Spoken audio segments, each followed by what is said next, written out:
Au commencement, c'était le verbe. Et, à la sénégalaise, on en abusait. Parler n'est-il pas la chose du monde la plus facile? En effet, même un enfant peut parler. Il suffit simplement d'ouvrir la bouche et de prononcer quelques mots. Ce qui est difficile, c'est d'être cohérent quand on parle. C'est-à-dire, lier sa parole avec son action de telle sorte qu'on fait tout ce qu'on dit. Ce qui est difficile encore, c'est d'être de bonne foi quand on prend la parole. Béni soit celui qui fait ce qu'il dit, et dit ce qu'il fait.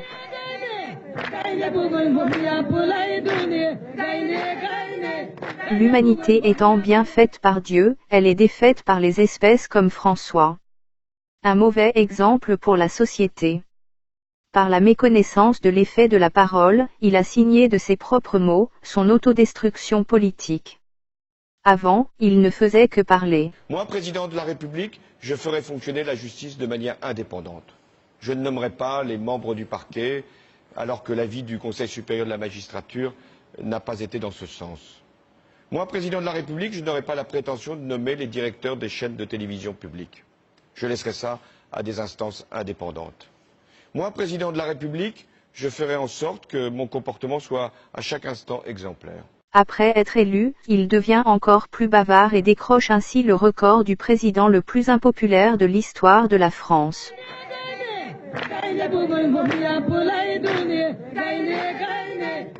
Au commencement, Macky aussi, utilisait excessivement le verbe. Par la parole, il a créé l'espoir, dans la tête de chacun de nous. Sénégalaisement, il nous faisait rêver.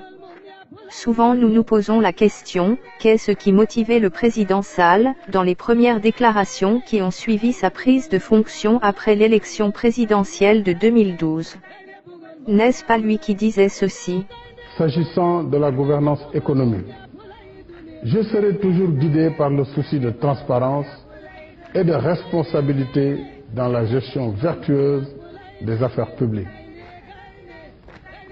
Je mets à ma charge l'obligation de dresser les comptes de la nation et d'éclairer l'opinion sur l'état des lieux. Je compte restituer aux organes de vérification et de contrôle de l'État la plénitude de leurs attributions. Dans le même sens, l'assainissement de l'environnement des affaires et la lutte contre la corruption et la concussion me tiennent particulièrement à cœur. À tous ceux qui assument une part de responsabilité dans la gestion des deniers publics, je tiens à préciser que je ne protégerai personne. Je dis bien personne. J'engage fermement le gouvernement à ne point déroger à cette règle. Aujourd'hui, Transparency International nous place parmi les pays les plus corrompus du monde. Nous sommes devancés par 63 bienveillantes nations à cause d'une mauvaise politique de développement, d'une campagne électorale permanente et d'un népotisme qui gangrène l'administration et la justice. Le travail n'est plus érigé en valeur. Il ne constitue plus le premier critère de réussite des Sénégalais non plus.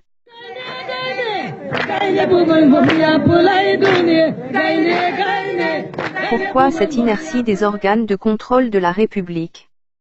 Combien y aurait-il de rapports dans les tiroirs? Combien de délinquants à col blanc ou de terroristes financiers y seraient protégés? En réalité, quelle est l'importance de la Cour des comptes, de l'Inspection générale d'État, de l'Office national de lutte contre la fraude et la corruption, de la Cellule nationale de traitement des informations financières et autres, qui coûtent très cher aux contribuables sénégalais? Pourquoi leur rapport moisirait-il sous le coude du président? Pourtant il avait dit, en insistant, qu'il ne protégera personne.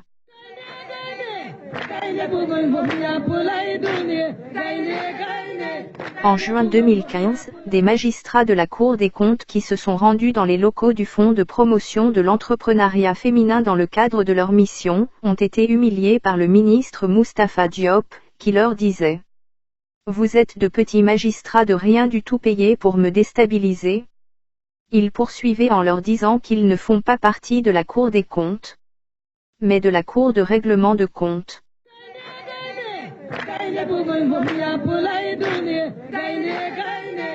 Pour apaiser la colère de ces magistrats contrôleurs. Ces magistrats qui appartiennent à un corps spécial, mieux sélectionné que le gouvernement du Sénégal. Pour apaiser leur colère. C'est notre président de la République qui s'est rabaissé en s'excusant publiquement au nom de son ministre Moustapha Diop. Au lieu de l'obliger, lui-même, de le faire, sans condition.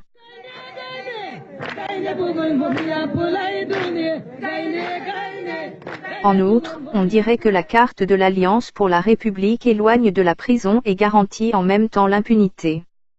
Les médias sénégalais publient que Luc Nicolaï, ce promoteur de lutte, intègre la PR le 3 novembre 2016. Et bizarrement, le 15 décembre 2016, la Cour suprême tranche à sa faveur. Précisons qu'il était poursuivi pour détention de drogue, association de malfaiteurs et complicité de tentative d'extorsion de fonds. Il était condamné par la Cour d'appel de Dakar à une peine de 5 ans de prison, dont 3 ans fermes.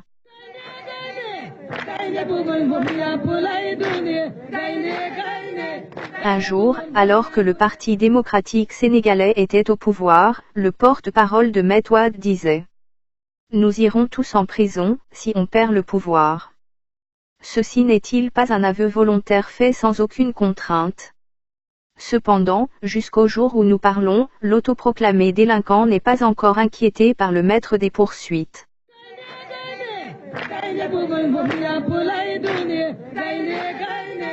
Le peuple voudrait vraiment savoir pourquoi la Cour de répression de l'enrichissement illicite n'est-elle pas encore dissoute.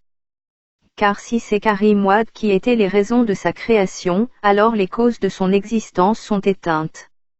Donc ayez pitié du contribuable sénégalais, qui supporte l'intégralité du coût de cette cour.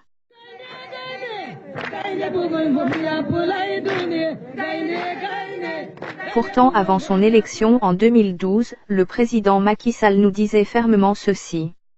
Nous ne pouvons pas laisser passer la dilapidation des ressources nationales au service d'un pouvoir en déperdition qui tente de corrompre à l'échelle nationale tout citoyen pouvant lui donner le moindre espoir.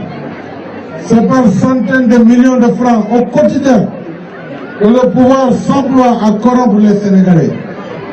Des audits seront faits sans faiblesse aucune pour voir l'origine de cet argent douteux.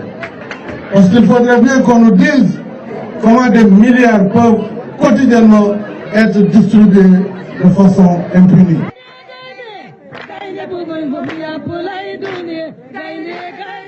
En fin de compte, vous n'êtes plus cette personne qui faisait tellement la fierté du peuple sénégalais. Vous n'êtes plus celui que nous regardions comme un sauveur après tant de dérapages politiques de votre prédécesseur.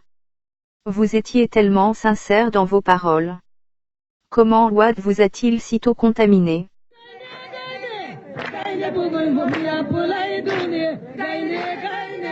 En effet, ceci sera, sans nul doute, la pertinente motivation de votre chute. Jean-Jacques Rousseau ne disait-il pas: le corps politique, aussi bien que le corps de l'homme, commence à mourir dès sa naissance, et porte en lui-même les causes de sa destruction.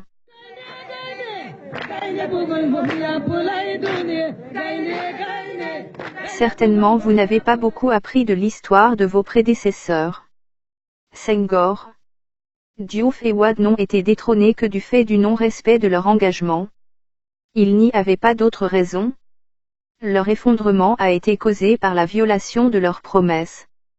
Bien que pour Jacques Chirac, les promesses n'engagent que ceux qui y croient.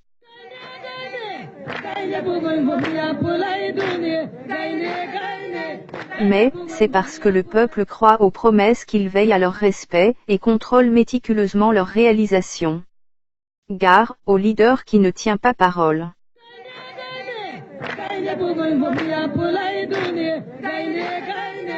Même si Machiavel dit que les hommes sont si aveugles, si entraînés par le besoin du moment, qu'un trompeur trouve toujours quelqu'un qui se laisse tromper. Sachez que le peuple sénégalais est, aujourd'hui, très avisé et très déterminé. Ainsi, il est capable de démettre tout dirigeant qui considère, en politique, le mensonge comme norme.